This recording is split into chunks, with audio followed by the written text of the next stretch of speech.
Hello tout le monde et bienvenue sur Force et Conversion, le podcast CRO sur la conversion e-commerce qui dévoile les coulisses des e-commerce à succès. Nous sommes vos humbles serviteurs, Pablo et Laurent. Salut Laurent.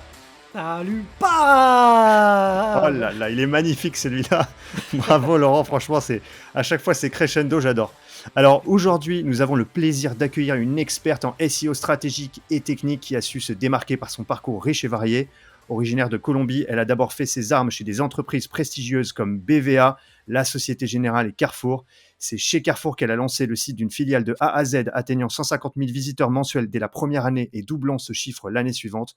Depuis, elle s'est lancée en tant que freelance, collaborant avec des marques françaises et internationales, principalement dans les secteurs du e-commerce et des marketplaces. Son expertise va bien au-delà de l'acquisition de trafic avec une approche centrée sur la conversion et l'intégration des campagnes RP et marketing dans une stratégie SEO globale.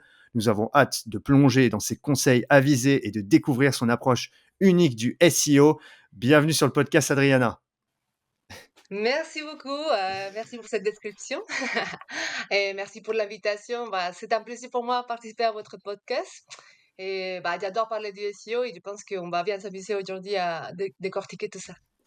Eh Donc, ben, trop cool, Adriana. On est trop content de t'avoir depuis le temps que je te voulais sur le c'est podcast. vrai. Donc, yes, j'ai réussi. Info! Enfin. Donc, non, on est vraiment super content. Et puis, c'est notre premier podcast SEO, il me semble, Laurent, du Exactement, ouais, podcast, je crois, hein. Donc, carrément. c'est une grande première pour nous. Tu ouvres le Donc, bal. on est vraiment ravis de discuter avec toi aujourd'hui. Et pour commencer, est-ce que tu pourrais nous présenter un peu ton activité et un peu ta différence avec tes concurrents? Voilà, qu'est-ce que tu fais et comment tu OK. accompagnes tes clients? Oui, oui, oui, bien sûr.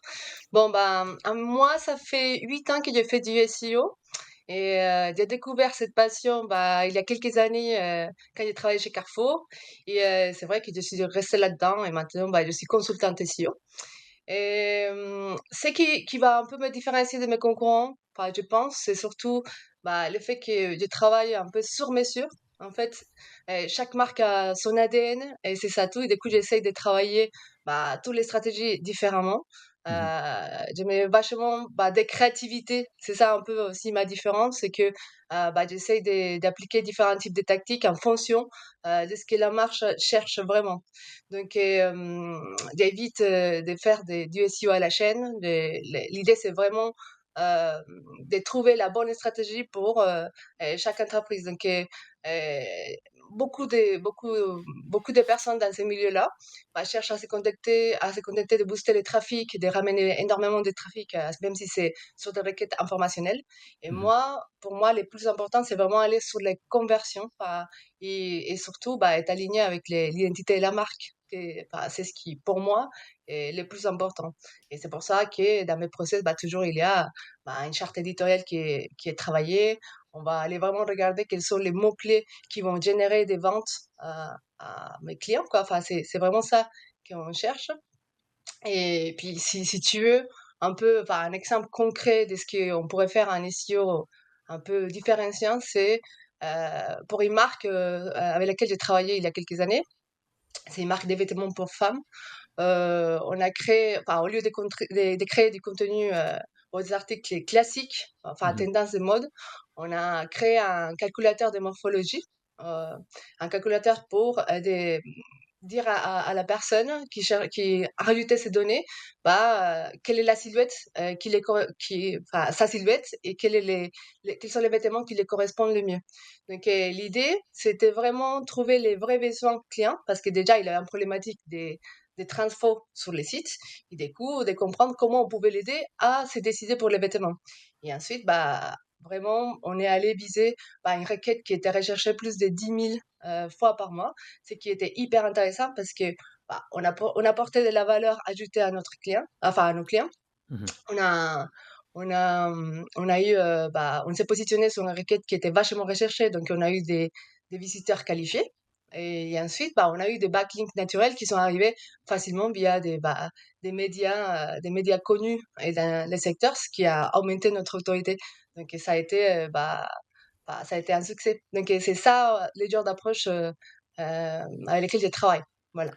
C'est génial, cet exemple il est ouf, mais en fait tu vas remplacer notre boulot limite. C'est que tout cet exemple il est hyper intéressant parce que c'est vraiment à la frontière entre, ta spécialité et la nôtre. On est à cheval sur du SEO parce qu'effectivement tu as toute la stratégie derrière avec du backlink, avec du contenu potentiellement qui est généré et puis tu t'envoies des bons signaux à Google parce que l'utilisateur il va Exact. s'engager sur le site et cetera et donc derrière c'est bon pour le SEO. Mais en même temps, c'est un tunnel de conversion de ouf parce que, tu vas faire ton truc de morphologie où la personne va saisir ces informations et derrière, elle aura les bons produits qui lui seront proposés. Et ça, c'est pour nous, c'est les funnels les plus puissants en CRO. Donc, c'est vraiment, je trouve, à la frontière entre les deux. Et c'est pour ça que c'est hyper intéressant et vraiment, non, c'est top ce genre de stratégie. On les voit pas souvent en SEO. Enfin, en tout cas, elles sont pas souvent Mhm. évoquées en SEO. Et c'est vrai que ouais, quand tu regardes un peu l'écosystème SEO français, franchement, tu as quand même une minorité, je trouve. Après, je ne suis pas tout le monde, mais quand je regarde un peu sur LinkedIn et les différents blogs, tu as une minorité de SEO qui sont vraiment à cheval sur cette partie un peu UX et SEO, tu vois, qui pensent un peu plus loin et qui pensent aussi funnel de conversion derrière. D'ailleurs, c'est Donc, je un trouve ça mouvement Oui, ça, super il me intéressant comme semble, approche. Pablo, non? Parce que c'est pas le SXO justement? C'est un Ouais, espèce c'est de ça. truc hybride un peu entre Bon, t'as le des SEO SEO, et quand tu leur l'UX. dis ça, ils hurlent. Donc, attention, faut pas ne prononçons pas ce mot, mais, Le mais oui, mot c'est ça, interdit. exactement. C'est ça, ouais. et oui, bah, après c'est pas en fait, c'est pas, comment dire? Il y a des personnes qui travaillent SEO, qui travaillent ça, mais moi je trouve que c'est dommage dans pas mal d'entreprises, d'ailleurs des grosses boîtes, bah, on travaille pas avec les autres services et pourtant, enfin, les SEO c'est pas juste du contenu, c'est pas juste du trafic, c'est vraiment il faut, concevoir les stratégies vraiment en pensant aux clients, et apportant un maximum de valeur et du coup, quand on se focalise, sur cette partie-là, bah, du coup, on peut produire des choses hyper intéressantes pour les clients, pour les prospects, pour attirer du trafic, pour attirer des backlinks. Et du coup, c'est comme ça. Je trouve que c'est dommage qu'on les laisse un peu de côté, surtout dans les grandes entreprises, parce que on a tous les services qui travaillent à part. Donc, le service de relations presse a son budget, il travaille totalement à part. On va avoir Mhm.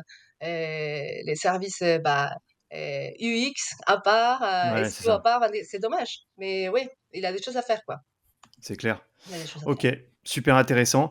Est-ce que tu pourrais, maintenant on va basculer un peu sur la partie, rappel du SEO en e-commerce. Quel est l'avantage du SEO pour un e-commerçant? Est-ce que tu peux nous rappeler, rapidement, quels sont les avantages? Bon, même si tout le monde les connaît un peu, peut-être, pour des e-commerçants qui démarrent et aussi des e-commerçants un peu plus avancés, un peu la différence entre les 2. Oui, pour les e-commerçants, en vrai, les SEO, c'est vraiment un levier hyper puissant.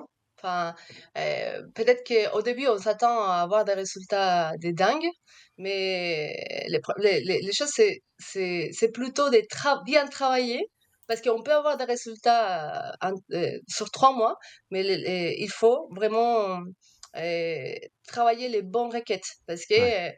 il faut voir quel est le niveau d'autorité du site, quel est le niveau d'ancienneté. Enfin, si c'est tout nouveau, on va pas aller cibler des requêtes super concurrentielles. Donc l'idée, c'est aller trouver ce qui est à notre niveau. Et Mmh. ça, c'est la grosse erreur en général des e-commerçants, c'est qu'ils essayent tout de suite d'aller chercher les plus difficiles, quoi. Ouais. Et ça, il faut, pour moi, mon conseil, c'est vraiment aller chercher des requêtes qui sont même si sont moins recherchées, c'est des requêtes qui vont mieux transformer et surtout où on va ranker facilement en première position. Quand tu dis, Et donc moins pour recherché, parce que moi, justement on en parlait avec Pablo l'autre jour, qu'est-ce que c'est pour toi des requêtes qui sont recherchées, des recherches qui sont enfin des requêtes qui sont moins recherchées? Est-ce qu'on parle de inférieur à 5 000 requêtes par mois ou tu vois, des choses comme ça, à peu près des ordres de grandeur que tu pourrais nous donner? oui, par exemple, pas très recherché, on va être sur moins de 100 recherches par mois, Ah selon oui, un outil c'est n'importe lequel, SEMrush, Ahref. Même des fois, on voit sur ce genre d'outils, on est à une trentaine de recherches et à fin de compte, enfin, on dit non, mais c'est rien, mais ça, c'est juste un mini calcul. Ça va être beaucoup plus élevé. C'est juste une approche de l'outil, mais en fin de compte, on va avoir plus de monde qui va arriver sur les sites. Et surtout, en fait, à quoi on n'y pense pas quand on est en train de travailler ce genre de stats, c'est que quand on va cibler ce genre de requêtes, ça va aider la légitimité du site à ranker sur des requêtes beaucoup plus larges. et ça va aider vraiment. Si on commence par des petits, bah après, on va pouvoir cibler les plus gros. Mais ça, il faut travailler sur les gros mots-clés, je veux dire.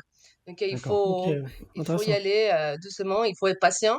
Mais pour moi, si vous voulez avoir des résultats rapidement, ciblez des mots-clés atteignables. Ouais, mais Et imagine atteignables en termes de difficulté, ouais. en De termes de positionnement. chiffres, imaginons on prend un truc très simple, nous en termes de conversion CRO, imagine tu as 100 visiteurs qui cherchent ce mot-clé-là sur Google, d'accord? Sur ces 100 Mhm. visiteurs, on sait que le top 3, ils vont se partager 20-30% et allez, admettons 10%, ça fait 50% du top 3.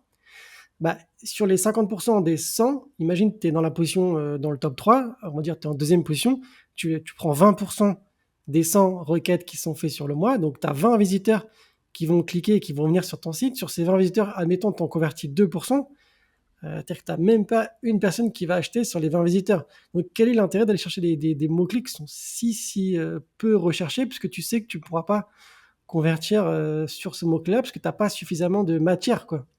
Oui. Bah, après, il faut savoir que quand on positionne une page, on va pas la positionner que sur un mot-clé. On va la positionner sur plus entre 10 et 20 mots-clés. Donc, du coup, il va y avoir des dérivés. On va se positionner sur plusieurs mots-clés. C'est ça il faut un peu sortir de la tête. On va pas cibler juste un mot-clé, sinon il y aura plusieurs. Et du coup, là où je te voulais en venir, c'est que on commence par même s'il n'y a pas beaucoup de conversions, il vaut mieux cibler ça que cibler un mot-clé informationnel parce qu'on sait que l'intention de recherche est totalement différente.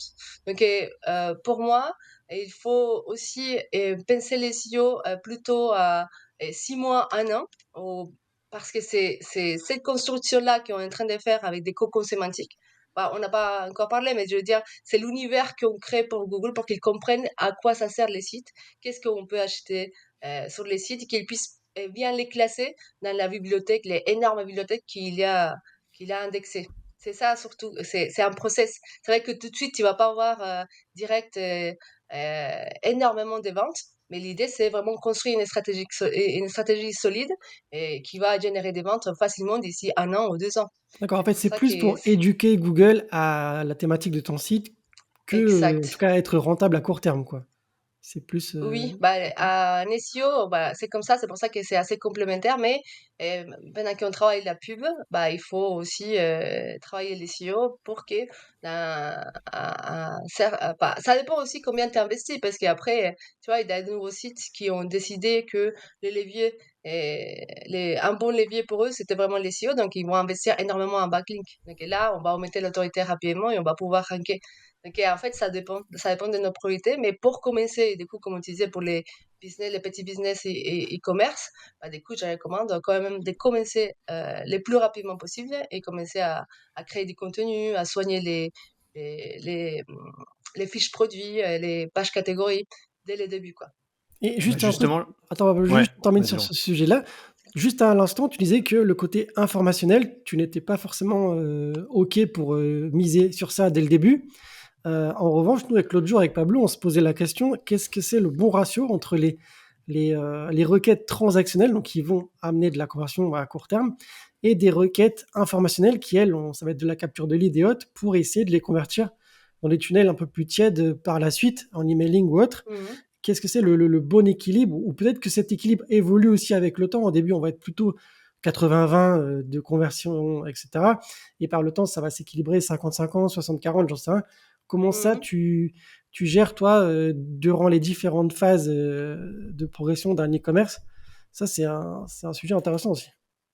Oui, bah en général, moi quand je prends un dossier, bah, je vais commencer à travailler les pages catégories et les pages produits. Pour moi, c'est les plus importants à travailler. Parce que c'est ces pages-là qui vont où on va envoyer tous l'autorité. L'autorité, et c'est les pages qu'on veut mettre en avant, en tout cas les requêtes transactionnelles. Donc pour moi, en tout cas, c'est ma méthode, et c'est vraiment travailler les conversions d'abord et ensuite la partie informationnelle. La partie informationnelle, enfin comment dire, les requêtes informationnelles, il faut les travailler aussi, mais ça va être dans un cadre d'amélioration de l'univers, on va dire comme ça, de l'univers sémantique du site. Pourquoi? Parce qu'on a besoin d'augmenter la légitimité. Donc, quand ils me demandent quel est le ratio exactement, bah, il n'y a pas vraiment un ratio, c'est vraiment si le site il est prêt à créer, à travailler la partie informationnelle, il croit vraiment à l'SEO. Parce qu'en fait, enfin, les propriétaires du site croient au SEO. Hmm. En fait, le problème, c'est que bah, les gens ils vont dire, mais moi, ça me sert à rien de parler, à quoi ça sert de parler de la morphologie de la femme? Enfin, ça sert à rien. Mais sauf que quand on a une vision un peu plus holistique, bah, de l'approche client, bah, du coup, on va se dire, ah non, parce qu'on va commencer par là, mais après, on va lui proposer euh, bah, les produits adaptés pour sa morphologie et tout ça, tu vois. Donc, et du coup, on part des requêtes informationnelles et on peut arriver à amener les clients avec des inbound marketing, on va dire, à acheter. Mais tout ça, c'est un process. Donc, moi, je pense que les ratios, ça va dépendre vraiment de la stratégie qu'on va adopter et vraiment, ça va être sur mesure. Qu'est-ce qu'on veut faire et enfin, quels les produits aussi. J'ai eu des clients où on ne pouvait pas se positionner sur les mots-clés transactionnels parce qu'il n'y avait pas vraiment. Il fallait d'abord éduquer bah, les prospects et du coup, on passe par un process des positionnements des requêtes informationnelles d'abord. Donc, et en fait, ça dépend vraiment du produit. Donc, et les ratios, ils peuvent être très variables. Ok, Voilà, Mais tu as intéressant. quand même cette approche de, on essaie quand même de prioriser les requêtes transactionnelles toujours. le plus possible au début. Et puis après, effectivement, en fonction du marché, de si le propriétaire du site, comme tu dis, il est chaud pour le faire ou pas, ben, on va rajouter de l'informationnel derrière pour aller consolider un peu les positions, pour enrichir l'univers sémantique du site. Mais en tout cas, toi, quand tu as un nouveau e-commerçant qui vient te voir, tu vas aller viser le transactionnel en priorité. Ce que je trouve ça super parce qu'en fait, j'ai l'impression que tu as aussi beaucoup de SEO qui font l'inverse, où ils vont faire des vanity metrics en ramenant beaucoup de trafic avec de Exact. l'informationnel, mais au final, ça convertit pas derrière. Nous, on le voit avec Laurent, on est les premiers à le voir quand on fait des analyses CRO des sites e-commerce qu'on accompagne, c'est les articles de blog, malheureusement, surtout quand c'est de l'informationnel, ça convertit, mais pas du tout, mais vraiment, mais pas du tout. Bah oui. Et les personnes arrivent, elles consultent le contenu, elles s'en vont. Donc pour le SEO, ça peut avoir des bénéfices parce que derrière, ça gonfle un peu l'autorité du site, ça enrichit l'univers sémantique, donc forcément, tu vas gagner après à côté sur des requêtes transactionnelles. Mais nous, en CRO, les requêtes informationnelles, franchement, elles ont peu d'intérêt. À part parfois, il y a des requêtes informationnelles qui sont un peu plus proches de la requête commerciale. Donc là, on arrive à. Mhm. Et ça, tu t'y connais très bien, Adriana aussi, parce que j'ai vu que tu avais fait des templates là-dessus, mais on arrive quand même à mettre en place des sections sur la page article pour aller derrière. Je sais pas, faire en sorte que l'utilisateur il s'engage en téléchargeant un lead magnet ou Mhm. en cliquant sur les fiches produits, etc. Mais en vrai, on va être honnête, hein, la majorité des requêtes informationnelles, à chaque fois, nous, avec Laurent, on voit, c'est des taux de sortie à 85-90%. Les personnes, ils arrivent, et ils consultent le contenu et ils s'en vont du site. Et Je la trouve ça conve, elle hyper smart s'effondre de et le commencer client par nous ça. appelle en urgence. Oui, c'est quoi ça? Je vous paye, la conve, elle s'effondre. Ouais, mais parce que t'as blindé en, Le SEO augmente, en on SEO, n'y peut quoi. rien. Donc voilà. Oui. Donc, ouais. Mais ok, bon, en tout cas, c'est intéressant. Écoute, on a déjà commencé à donner quelques détails. Adriana, je te propose de rentrer directement dans le vif du sujet. Est-ce que tu peux nous donner des recommandations, des best practices SEO à adopter en 2024 en e-commerce? Tu as déjà un peu abordé le sujet en disant que toi, tu t'allais attaquer les pages catégories, les pages produits en priorité. Est-ce que tu pourrais nous donner quelques best practices par page dans l'ordre que tu veux sur voilà, de best practices SEO qu'on ne doit pas oublier en e-commerce? Oui, pour moi, enfin, un SEO, bah, maintenant, enfin, il faut vraiment bah, avoir déjà la base. Euh, la base, c'est pour moi bah, travailler les pages catégories et les pages produits, mais surtout c'est une logique des cocons sémantiques. Quand je parle de cocons sémantiques, je parle de créer vraiment un univers des, par, par exemple, par catégorie ou par article, en fonction enfin, de ce qu'on veut proposer. Donc, disons, si on va parler des pantalons, bah, il va falloir, du coup, on va filtrer bah, tous les produits et on va décider si on va les organiser par couleur, on va les organiser par matière. C'est en fonction de tout ça. Il faut voir aussi bah, quel est le potentiel de positionnement. Donc, du coup, c'est ce que j'ai fait avec mes clients. D'abord, j'ai fait une étude sémantique et je vais aller voir quel est les volumes de recherche pour chaque type de mots-clés ou pour chaque produit, on va dire. Et du Ok. coup, en fonction de ça, on va aller prioriser quelles sont les pages qu'on va travailler enfin, les plus rapidement possible et on va prioriser. Mais en général, bah, ce sont les pages de catégorie. Parce que c'est les pages de catégorie, en général, ils vont attaquer un mot-clé généraliste, au mot pantalon, par exemple, femme Mhm. Et après, on va avoir bah, la page produit qui est là où on va avoir peut-être un peu plus d'opportunités, de positionnement, et ça va être bah, des requêtes un peu plus spécifiques. On va être pantalon, femme bleu, par exemple, Ok. c'est pas avec une couleur. Donc, du coup, tout ça, il faut l'analyser d'abord et vraiment le travailler. Donc, du coup, si je vous recommande d'utiliser des outils gratuits. Il y a Oversuggest, par exemple, où on peut voir la difficulté des positionnements, on peut voir quel est le nombre de recherches. Et du coup, à partir de là, bah, on peut commencer à travailler les produits avec ces priorités-là, le nombre de recherches et la facilité des positions, enfin, la difficulté de positionnement. Et pour moi, bah, les grosses erreurs qui sont commises aujourd'hui en e-commerce, c'est surtout bah, négliger et c'est pas négliger un peu le contenu qui va sur chaque page. Donc, on va avoir tendance à dupliquer bah, les pages les plus simples possibles pour mettre au maximum des produits. Et c'est dommage parce que si on rajoute un peu de l'info, si on met un peu des infos, description produit, on va travailler la FAQ. La FAQ, ça va aider aussi à vendre, hein. Donc, Mhm. du coup, si on la optimise un petit peu pour les SEO, si on va travailler les caractéristiques du produit, on va informer plus les clients, bah, ça va aider les clients et ça va aider les SEO, quoi. Donc, Oui, mais du comment coup, tu fais, par ça, exemple, pour, c'est un point à travailler. ouais, Adriana, Ouais. comment tu fais, par exemple, pour différencier deux pages produits qui sont quasiment jumelles? Par exemple, je prends un pantalon bleu et un pantalon rouge, c'est la même matière, c'est la même, c'est un pantalon normal, tu vois, c'est pas taille haute ou Mhm. taille courte ou ce que tu veux. Comment tu fais pour différencier les deux pages produits en elles-mêmes? C'est quasiment, à part changer la couleur, tu peux pas trop changer dans la description, quoi. Oui.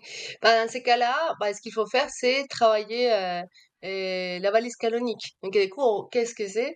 C'est on va aller définir une page pour dire cette page, c'est la page mère, on va dire comme ça. Donc, on va dire à Google, voilà, c'est la page que tu dois positionner. Tous les autres sont juste des pages similaires, donc il va pas les prendre en compte. Il va juste positionner une page, donc une couleur, on va dire. Ton Dans ces best-seller, cas-là, quoi, un peu par comme tu exemple. me le dis. Ouais. Pardon? Ton best-seller, par exemple. Exactement. Donc, et Ok. du coup, c'est comme ça qu'on va éviter d'avoir des cannibalisations des pages. Donc, si on va positionner qu'une page, on dit à Google vraiment de manière bien claire, on lui dit, bah voilà, la page que tu veux positionner, c'est celle-ci. Du coup, c'est la page la plus complète. Et les autres, bah, on va les mailler dans les sites parce que de toute façon, tout le monde va les chercher, ils vont être dans les filtres et tout, mais ils vont être moins visibles pour les bots de Google. C'est Donc, intéressant, voilà. ça. Ok, donc Et là pour l'instant tu nous as dit donc tu réfléchis à ta strate sémantique en forme de cocon sémantique, tu vises des clusters de mots-clés, enfin des thématiques de mots-clés, et en fonction de ces thématiques tu vas les positionner des pages catégories et pages produits dans chaque silo sémantique mhm. et tu travailles donc les pages catégories et pages produits et tu nous conseilles de mettre un maximum de contenu avec notamment tu m'as dit description, FAQ et des canoniques quand les pages Oui. se ressemblent trop entre pages produits. Est-ce que tu as d'autres petits tips là pour la page Oui. produit et catégorie à nous donner? Et notre façon, enfin, c'est important aussi de travailler bah, l'émaillage interne. C'est aussi une partie qui est vachement négligée. Et en fait, il faut juste savoir bah, construire. Bah, on va voir la page mère qui va être notre page catégorie en général. Et Ok, ensuite, on va voir les pages produits qui sont les pages filles. Donc, on va construire de manière logique. Enfin, en fait, Google, ce qu'il aime bien, c'est, bah, il va passer sur chaque page, il va voir, ah, ça a à voir avec je sais pas, une thématique il va aller trouver quels sont les points en commun avec d'autres pages. Et du coup, la façon de crawler les sites et un peu de naviguer sur les sites, ça va être via les liens qu'on met. Mais du d'accord. coup, il faut créer bah, une logique entre tous ces liens-là. Donc, du coup, il faut pas tout mettre dans la home, il faut pas tout mettre sur les pages catégories, mélanger tous les produits. Sinon, il faut vraiment bien organiser ça et faire des liens logiques. Sinon, on va avoir des pages qui vont se positionner ou vont se cannibaliser entre elles. On va avoir des pages qui vont pas du tout se positionner parce qu'ils n'ont aucun lien entrant. Donc, et tout ça, il faut aussi les travailler. Et pour moi, c'est l'émaillage. Mais tu sais, c'est difficile aussi au début de comprendre comment ça marche. Mais pour moi, c'est plutôt essayer de vous mettre à la place de l'utilisateur et qu'est-ce qu'il m'arrive à voir ensuite d'avoir vu un jean pour femme. Ok, il a acheté le jean, mais qu'est-ce qu'il voudrait voir après ça? Ou s'il voudrait comparer avec d'autres produits, il faut se mettre à la place de l'utilisateur et c'est comme ça que ça marche parce que Google, il essaye de faire ça. En fait, c'est mettre à la place de l'utilisateur et lui proposer les meilleurs contenus. Donc, euh, c'est ça aussi les SEO. Ok. Et en plus, je vais dire pas, enfin, bah, il a plein de choses à faire, non? Mais là, j'ai décidé d'improviser. Donc, Ouais. Non, et mais tu des nous dis les coups, points déjà un peu généraux, et puis après, si tu as des petits détails à nous donner, n'hésite hmm. pas. Ouais. Donc, et des coups, pour moi, c'est aussi travailler les schémas markup, qui Ouais. est, bah, c'est l'élément qui permet aux bots de Google d'aller comprendre la page telle qu'il est, enfin comment elle est construite. Donc, du coup, si on met des avis, ou les prix, la disponibilité des produits, on peut le voir. Donc, en général, bah, les CMS, ils sont déjà des plugins qui sont dédiés. Et c'est juste qu'il faut les remplir. Donc déjà, enfin, des fois, on se dit, mais ça sert à rien, on va pas les remplir, on les laisse comme ça.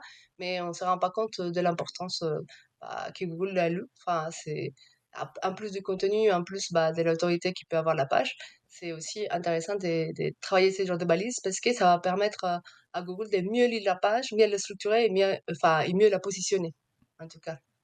Surtout Donc, pour Google Shopping, j'imagine aussi pour que les produits remontent bien. Si tu n'as pas Ouais. rempli toutes tes balises, prenons l'exemple d'une page produit Shopify, tu Bon as un point. paquet de balises à remplir à droite dans la partie page produit. Les exact. gens, ils remplissent juste la description, ils mettent les photos, le prix, et ils limitent le stock, et ils balancent. Et en fait, la page produit, elle est vide, quoi. Oui, oui, c'est ça. Et c'est dommage parce que c'est quand même un potentiel assez grand. Enfin, et c'est dommage en fait, de les gâcher. Donc, il y a pas mal de choses. Après, ça dépend de ce qu'on propose. On va on va avoir différents types de schémas, mais il faut vraiment aller regarder ça parce que ça peut être un vrai plus comparé avec d'autres e-commerçants qui ne le font pas du tout. Donc, voilà. Mais au global, pour moi, en fait, en conclusion, c'est vraiment se concentrer sur un contenu qualitatif et penser en mode client et proposer des schémas markup. C'est quand même un plus. Et puis, vraiment important, travailler les mots-clés qui sont à votre niveau d'autorité, c'est-à-dire qui sont faciles à ranker Mhm. et ne pensez pas trop ambitieux, sinon vous allez être frustré. Enfin, je dis pas qu'il faut pas être ambitieux, il faut Mhm. vraiment il faut penser grand, mais il faut bien structurer les chemins pour y arriver. Ok, et commencer par des requêtes spécifiques, y aller Ok. et avancer pour arriver arriver à positionner des requêtes plus compliquées dans le temps. C'est important que tu insistes sur ces points-là parce que c'est vrai qu'on voit beaucoup de e-commerçants, des petits e-commerce, je trouve, je sais pas ce que tu en penses Laurent, mais en fait, qui négligent un peu, enfin qui font du contenu, mais beaucoup articles de blog, mais qui négligent. Il y a 2 points pour moi que tu as dit qui sont hyper importants. Il y a bien sûr la stratégie SEO à penser avec les mots-clés que tu vises à court, moyen, long terme. Mais après, c'est se dire, bah voilà, pour aller adresser ces mots-clés à court terme, les mots-clés un peu faciles, longue traîne, etc., bah, il va falloir que j'aille blinder de contenu ma page catégorie, ma page Mm. produit, en rajoutant les schémas markup dont tu parles. Et ça, enfin, enfin, j'ai l'impression que tous les SEO le répètent tout le temps, et pourtant, tu as beaucoup de e-commerce où tu n'as aucun contenu sur les pages produits, comme dit Laurent, Mhm. limite, tu as juste une petite description, les produits complémentaires et les informations de base en stock, les caractéristiques techniques, et c'est tout. Et il n'y a pas de FAQ, il n'y a pas de gros pavé de texte en bas de page, etc. Et pourtant, c'est que ces mêmes e-commerçants, ils vont faire appel à des SEO en disant, bah voilà, moi je sais pas comment faire. Mais il y a vraiment un truc qu'il faut garder en tête, c'est qu'aujourd'hui, Google, il a besoin de contenu, donc pour comprendre un peu ton univers sémantique, donc il a besoin de manger du contenu, et donc sur les pages catégories, les pages produits qui rankent sur des requêtes transactionnelles en plus, donc c'est des requêtes importantes et que tu t'as dit qu'il faut prioriser, bah, il faut mettre du contenu à balle, description, des sections avec des sections texte-image au milieu de page, une FAQ dans la page, un gros bloc SEO en bas de page par exemple. Et ça, d'ailleurs, Laurent et moi, on le dit souvent dans nos audits CRO. Enfin, à chaque fois, on pense un peu au SEO et on rajoute toujours quelques lignes, ne pas oublier les pavés de contenu SEO en bas de page, les FAQ, etc. Mais c'est hyper important. Enfin, faut que tu retrouves ça sur toutes tes pages, quoi. Même les robots pour le C'est maillage la interne, base. c'est intéressant d'avoir aussi des catégories ou des best-sellers ou enfin, des robots interproduits, en plus des produits Ouais. relatifs. Mais ça, il n'y a pas, quoi. C'est juste, tu arrives sur la page produit, le bot, il scanne tout et après, il part. Et il n'a pas de possibilité de rebondir entre les produits, etc. Donc, c'est compliqué. C'est clair. Et en plus, la plupart du temps, on voit, nous, les clients, ils mettent image 001, ils balancent l'image, image 002, ils balancent l'image, image pas compressée, elle fait 2 mégas, le truc horrible pour l'expérience utilisateur, la page, elle met 12 secondes à charger. Enfin, c'est un carnage, quoi. Oui. Mais ça, Ouais. c'est autre chose, hein. Enfin, Et bah, déjà pour les CRO, bah, du coup que la page charge vite, c'est important. Mais pour les SEO aussi, pareil, bah, si Google il voit qu'une page, bah, il charge en 5 secondes, 6 secondes, bah, il va aller plutôt positionner une autre page qui charge en moins de temps parce qu'il veut proposer les meilleurs contenus et la meilleure expérience utilisateur. Donc, tout ça, il faut les tenir en compte. Même si aujourd'hui, il y a un site enfin, qui rank encore avec des vitesses de chargement assez élevées, moi, je pense qu'avec le temps, on va voir de moins en moins. Donc, c'est important de les tenir en compte. Ouais. Et juste pour terminer C'est sur clair. ce point-là, après on passera à la prochaine question pour Pablo. Est-ce que tu aurais des templates, on va dire, un peu hybrides? Parce que je sais que tu es plutôt sur mesure, forcément, mais est-ce que tu as un template de base sur lequel tu peux déjà poser une structure et ensuite dire, bon voilà, pour vous, on va changer cette section-là parce qu'elle n'est pas forcément adaptée à votre business, etc. Mais est-ce que pour voilà, les auditeurs qui vont écouter le podcast, est-ce qu'on pourrait éventuellement mettre des templates, page catégorie, page produit, pour qu'ils aient au moins une structure basique sur lesquelles s'appuyer et commencer à faire du SEO e-commerce, quoi. Ça, il suffit de suivre Adriana sur LinkedIn et Aussi, vous ouais. aurez ces templates. C'est vrai que, bah, j'ai pas exactement une page catégorie ou une page produit en tant que telle, mais en général, oui, je vous dis bon, plus ou moins comment il faut travailler une page, mais je peux peut-être trouver ça, bah, j'ai peut-être trouvé et comment travailler une page en général. Moi, je pense en tout cas, comme je vous ai dit, moi, je pense qu'il faut penser client. Qu'est-ce Mhm, que, mettez-vous à la place du client et dites-vous qu'est-ce que il aimerait bien trouver comme information. Et c'est à partir de là qu'on va trouver bah, tous les contenus SEO. Et du coup, toute cette section, bah, parce que Google, en fait, ce qu'il fait, c'est agréger toute l'information qu'il y a enfin, sur Google. Donc, et tous les sites qui proposent la même chose, bah, du coup, on va aller voir et ce qu'il propose et ce qu'il fait, c'est proposer les meilleurs sites. Lui, celui où il a de l'info, où les gens ils continuent à consommer bah, sur les sites, et du coup, c'est ceux qui se positionnent. Donc, et là, je ne vais pas te parler de la structure en tant que telle, mais une recommandation que je donne et un type facile à bah, appliquer, c'est aller regarder que les premiers trois résultats de Google, et regarder qu'est-ce qu'ils proposent comme contenu. Bah, et regarder aussi tout ce qui se positionne un peu bah, dans les top positions, même sur les trois, mais aussi un quatrième, cinquième résultat. Regardez parce que s'ils sont en train de monter en position, ça veut dire qu'ils sont en train de proposer des contenus quali. Ok, mhm, on peut s'en inspirer. Moi, je vous invite vraiment à faire ça parce que bah, chaque business est totalement différent, que ce soit service e-commerce, marketplace, peu importe. Mais même dans les e-commerce, c'est totalement différent. On va avoir des requêtes qui vont se positionner différemment. Donc, mon conseil, c'est aller regarder ce qui se positionne déjà et proposer mieux que ça, quoi. Donc, voilà. ouais, bien sûr, pour être devant. Ok. Oui. Ok, super intéressant. Je vous propose de passer à la question suivante. C'est le lien justement entre le SEO et le CRO. Je vois sur le doc, Adriana, que tu nous as mis quelques exemples hyper concrets de petites, voilà, de petites optimisations CRO à mettre en place sur son site qui peuvent aider le SEO avec des points d'attention SEO, etc. Est-ce que tu peux déjà nous en dire un peu plus sur le sujet du CRO et de nous donner des exemples concrets là, de qu'est-ce qu'il faut, voilà, selon toi, qu'est-ce qui pourrait être intéressant d'appliquer sur son e-commerce? Oui. Bah, on va dire qu'en fait, des fois, moi, je trouve qu'en général, on est d'accord avec les CRO, enfin, avec toutes les techniques qui s'appliquent, mais des fois, ça peut arriver que des conseils CRO peuvent affecter les SEO, ou Ouais. l'inverse. Parce que, bah voilà, c'est en fonction du site, non? Mais par exemple, intégrer des filtres personnalisés sur les pages catégories pour faciliter les recherches bah, Ouais, des clients. Ça, c'est quelque chose bah, que je veux dire, par exemple, vous conseillez ouais, et carrément. en général. Mais du coup, un point d'attention SEO là-dessus, c'est bah, s'assurer que ces filtres-là ne créent pas d'autres URL, des URL multiples. Ce qui fait bah, de la cannibalisation, on va avoir des problèmes bah, de positionnement à cause de ça, du coup, de l'URL principal. Donc, qu'est-ce qu'il faut faire là? Les bons compromis, c'est OK, faire des filtres comme vous voulez, personnaliser, mais par contre, utiliser des balises canoniques pour Mhm, définir l'URL principale et les autres, enfin, ces URL que vous voulez pas positionner, c'est juste des URL pour l'UX. Dans ces cas-là, vous allez les mettre avec une balise non index. Donc voilà, voilà. hyper Pour, intéressant. Ça, c'est vrai qu'on a tendance à, que ça soit des filtres ou d'autres types de pages, on a tendance à rajouter des pages, dupliquer des pages produits, rajouter des filtres et ça va créer plein de pages collection derrière sur les Shopify et on fait pas trop gaffe en SEO quand on donne ces recommandations-là. Donc tu as raison, le meilleur moyen, c'est Canonic. OK, ça marche, intéressant. Oui. Par exemple, ça c'est un point. Bah, des fois, on veut, donc et du coup, on propose de supprimer certains textes sur les pages pour Ouais. fluidifier la lecture et Ah oui. plutôt amener les clients à la conversion le plus rapidement possible. Donc, et tout ça, je comprends et je sais que c'est hyper important, mais attention à la réduction trop importante des mots-clés et la pertinence sur le référencement. Donc, et tout ça, ça fait que, enfin, pour moi, il faut trouver un bon compromis. Donc, il faut proposer bah, des contenus, un contenu qui convertit, mais penser aussi à l'optimiser en SEO avec les mots-clés importants et essayer de les structurer d'une façon qui soit facile de lire pour Google, mais aussi pour l'utilisateur. Du coup.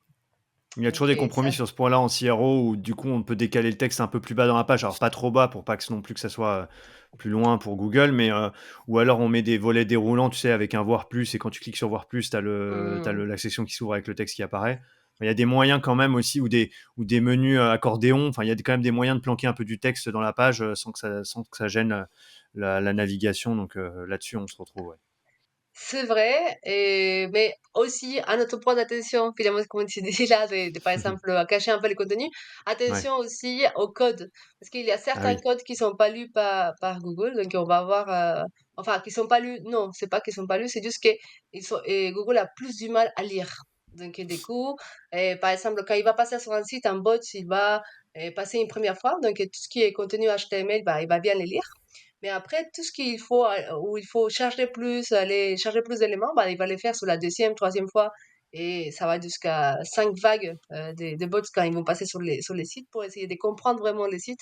Ils vont arriver, enfin, très loin. Donc, et des coups, pour moi, ce que je vous conseille, bah, c'est essayer bah, tester votre site et regardez si votre site, si on enlève la lecture du code JavaScript, qu'est-ce qu'on peut lire? Est-ce que la page, il est en blanc? Je pourrais vous donner bah, une extension, enfin, on pourrait la mettre, je sais pas comment, Ouais, on mais le mettra si en vous voulez, description, ouais, carrément. oui, mais par exemple, si vous voulez, vous pouvez regarder si la page elle est bien lue par les bots, c'est qu'est-ce qu'on voit en fait. Il faut que ce soit le plus facilement lisible, quoi. Enfin, et du coup, bah, attention à tout ce qui est caché avec du JavaScript parce que des fois, c'est pas lui. Du coup, même si on a énormément de contenu et que le site, il est beau, il est parfait, et on pense qu'on a les SEO et les zéros tout parfait, bah, du coup, on se rend compte que Google ne lit pas tout et du coup, après, on se Mmh. demande, mais pourquoi ça rank pas?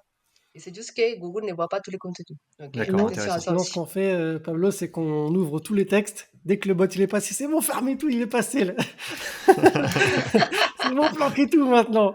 C'est ça, exactement, ça serait pas mal ça. Ça, c'est une bonne tactique, mais bon, comme on ne sait pas à Ouais, chaque fois qu'il passe, donc du coup, Ah, bah, tu peux le c'est... savoir, hein, parce que des fois, Oui, tu as ton trafic qui est, admettons, français, et tu vois un trafic qui vient des États-Unis, tu vois, le truc, il a rien à voir, c'est bon, le bot, il est passé.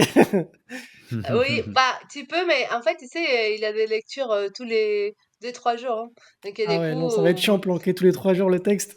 en fait, le problème, c'est que, enfin, plus ton site il est frais, on va dire, il apporte des contenus, plus les bots ils passent sur ton site. Donc, c'est ça qui est intéressant quand on a un site, bah, quand un site qui produit du contenu, parce que plus on a la matière, plus Google les positionne et plus tu apportes, même si tu modifies une page, une ancienne page, tu as rajouté un paragraphe, bah, ça va permettre de rajouter ces facteurs fraîcheur que Google il cherche aussi avec l'information et il va mieux te positionner. Donc, je sais pas si cette tactique de cacher, montrer, tout ça, ça peut marcher très bien. C'est un peu Donc le jeu voilà, du chat et la souris, hein, souvent avec Google, c'est qu'on essaie de exact. trouver des petits trucs pour essayer de contourner, mais bon. Ouais, c'est compliqué. Et quoi d'autre? Bah, du coup, bah, sinon, attention aussi à la suppression des liens, bah, des fois aussi pour essayer de faciliter, enfin, en tout cas, de décomplexifier bah, l'expérience utilisateur, bah, du coup, on va aller éliminer des liens, éliminer ouais. des, comment dire, des parties dans les menus et tout ça, bah, du coup, il faut faire attention. Et parce que ça va affecter bah, l'autorité qui va arriver à chaque page. Et du coup, c'est là où on va trouver des pages orphelines qui n'ont pas du tout des liens entrants ou des choses comme ça. Donc, ou des pages qui sont pas du tout indexées à cause de ça. Donc, attention. Et il faut trouver toujours le bon compromis et voir quelles sont les pages qu'on élimine de la home, de la page catégorie ou des pages produits. Quand on élimine un lien, et ça peut avoir un impact SEO. Donc, il faut le tenir en compte. Ok, faut toujours, là, idéalement, faut avoir un SEO qui a de l'expérience et qui va te dire, ou qui a crawlé ton site et qui voit comment Google lit ton site et qui te dira, bon, bah là, attention, si tu supprimes ce lien, faut vraiment faire attention à ça, quoi. C'est un point d'attention assez important. Oui, c'est un point d'attention. Après, je dis pas qu'on va pas modifier si c'est important, bah, on le fait, mais c'est juste, il faut juste aller alors renforcer par ailleurs, du coup, la page qui a perdu son lien, tu vois. D'accord. Ok. Voilà. Ok. C'est plus ça. Et, et voilà, mais sinon, sinon, après, un dernier point, moi, je pense, c'est les tests, les A/B tests qu'on fait un CRO. Il peut y avoir un risque d'indexation multiple des pages, donc attention à ça aussi. Et encore une fois, du coup, la balise canonique, c'est notre sauveur. Donc, du coup, utiliser une balise canonique pour montrer qu'il y a une page qui est la plus, c'est la page principale. Et comme ça, Ok. on peut faire des tests, on peut avoir d'autres pages qu'on teste. Et une fois qu'on a testé et on sait laquelle il marche, du coup, attention à voir quel était le contenu de l'ancienne qui est en train de se positionner et bien créer comment dire, les fusionner ou en tout cas, attention à que ça change pas trop les contenus, quoi, pour les En Ok. sites. théorie, sauf si on fait des grosses modifs sur la page, ou c'est carrément page A contre page B, si vraiment on veut faire un gros switch. Mais la plupart du temps, ça reste quand même la page A et on vient plugger le morceau de la page B qu'on a testé dans la page A. Donc l'URL ne change pas, rien ne change.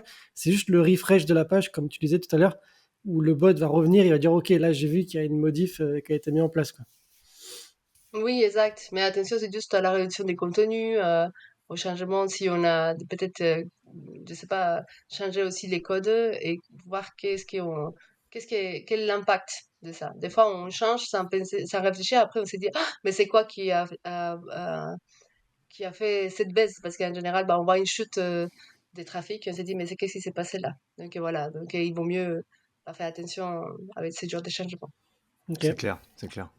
Ok, ouais, en fait, c'est beaucoup du test and learn et monitorer un peu tes positions mots-clés. C'est-à-dire que dès que tu fais des changements sur ton site, l'A/B test, ou tu rajoutes des pages, ou tu retires des liens, faut quand même suivre un peu tes positions mots-clés dans le temps et voir si les changements que tu fais, ça impacte ton SEO ou pas, quoi. C'est vraiment quelque chose à monitorer.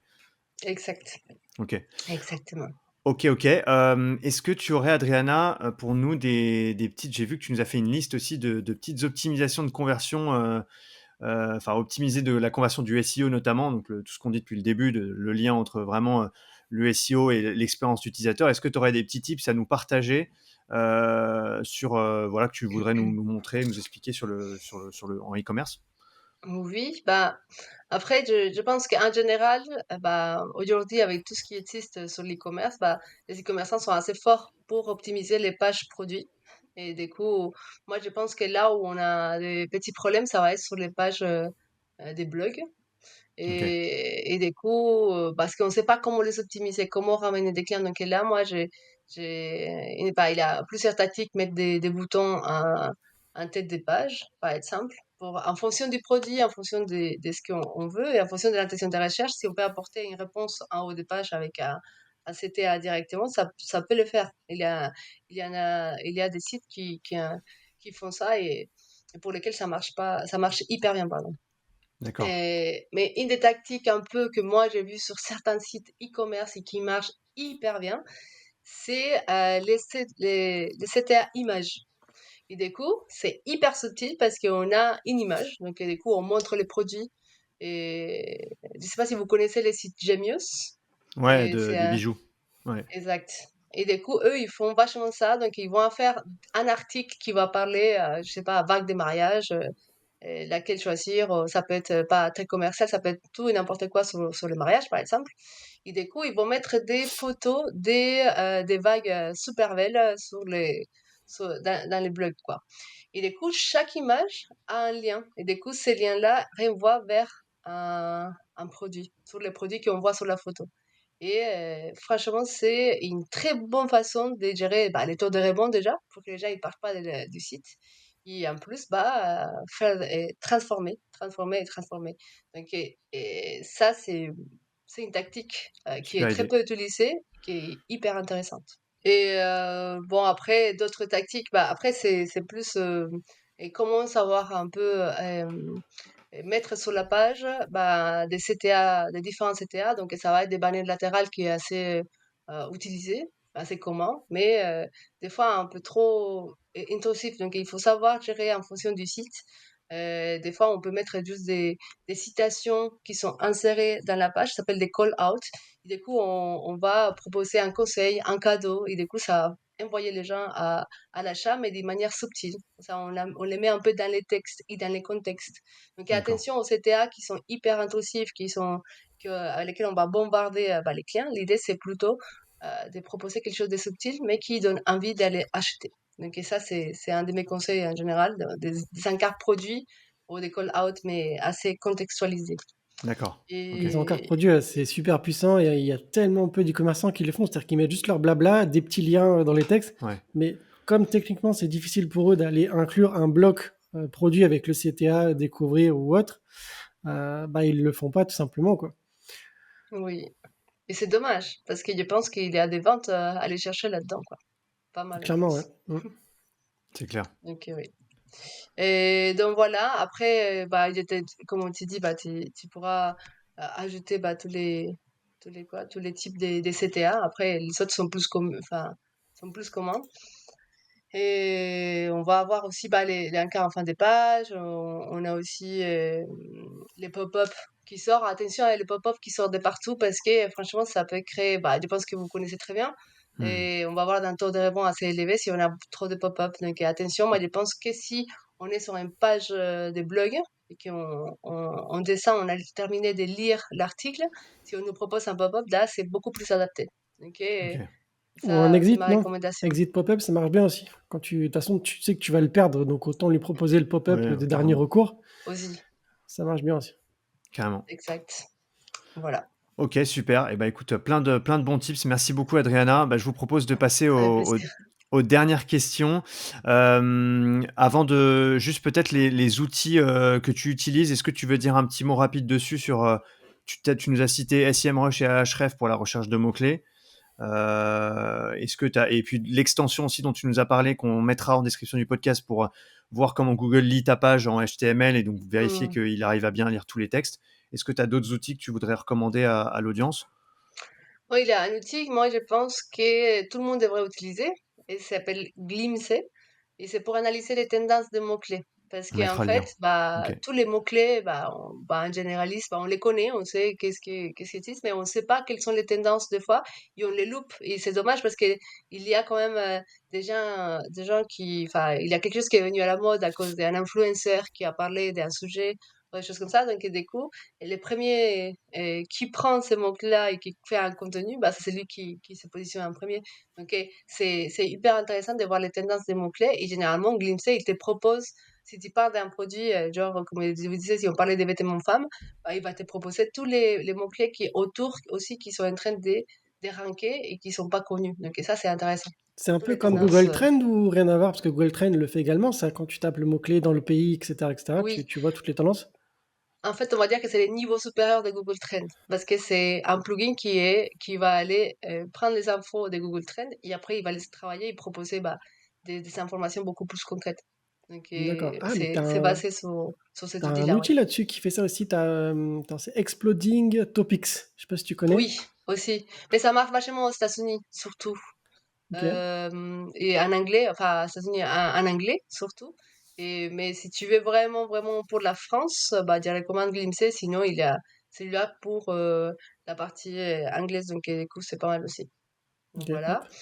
top. Ok. Et sinon, des outils un peu gratuits aussi, on va avoir SiteChecker.